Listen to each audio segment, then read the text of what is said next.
But I remember working at the back with my dad where he was building a new shed and the foundation for the shed. And I was looking at it and I was getting tired as I was shoveling, and I looked to my dad and said, "Dad, I'm getting tired. Don't you get tired?" And he looked at me, and I remember this very distinctly. And he goes, "Nah, don't get tired, son."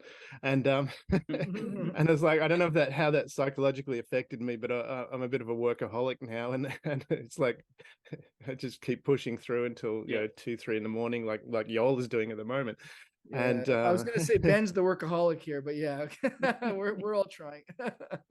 Yeah. So yeah, and I remember a couple of things. There was a couple of close connections. So it wasn't always, Dad wasn't always there, but when he was there, he was present. And so I remember at the front playing cricket on the footpath in the front yard, and I remember another time where he was chasing me around the yard and trying to run away from that. And I have a traumatic memory as well, where he had back in the day, he had a radio control car or remote control car. It's one of those ones where you had the controller, but it had a cable attached to it. And it was like a 1950s Formula One car. I remember it distinctly. It was white, but it made a lot of noise. And as a young child, I was sensitive to noise. And he had a lot of fun chasing me around the house with that. And I remember I was running away from it, and I ran into the bedroom, and I stood on the bed, and as a dad does, he's laughing away at it, but I'm freaking out. And I remember doing the same thing to my sons. Father But like son. yeah, exactly. But it was, so I had that, I think, and it had some really good experiences as well. My dad was always one that helped out in the community.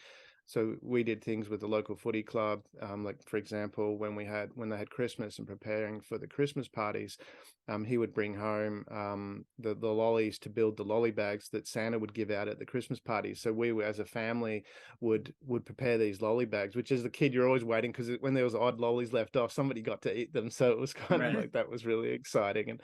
And also too, I got to hang out with my dad, with his social friends as well. So he would play golf, and so I started playing golf, and actually he brought me along to with his mates. So where he's he came, and I would play golf with him. But then, and I was, I don't know, 12, so 12 or 13, hanging out with these grown adults. And then I would go off, so they form pairs and go off, and I would actually form a pair, or form, not a quad, it should be, and go off with other people. Then initially was going with my dad, but then went off with other people, and then we'd all meet back up at the clubhouse afterwards, and they'd have a beer and I'd have a soft drink. And so as part of that, so I got to experience, through my dad, I got to experience some of that, and it's a similar sort of thing now I do with my son. I mean, my son comes to, when I play poker with my friends now, my son comes along and plays that, and he's been doing that since 13, and he's been holding his own against in the sledging side of things, been It's hanging really it on some of the special. guys. It's really special because some fathers are like, nope, that's my time. You stay at home. I'm going out. I'm going to play golf. I'm going to play poker.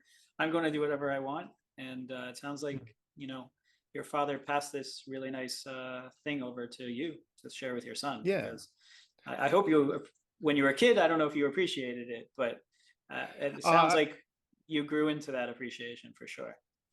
Yeah, definitely. As a young kid, I don't know if I consciously appreciated, but I think any child has that connection with both parents, but certainly, from my perspective with my dad, I had just, and it wasn't, I said, he did take his time for himself. He wasn't always, there whenever I wanted. So it wasn't like, it's like I'm going off and doing my thing. He'd go to the footy club, after work or whatever, and it wasn't like that was our life constantly. He was always there. He wasn't, but when he was there, he was present. And I think that's what made the difference.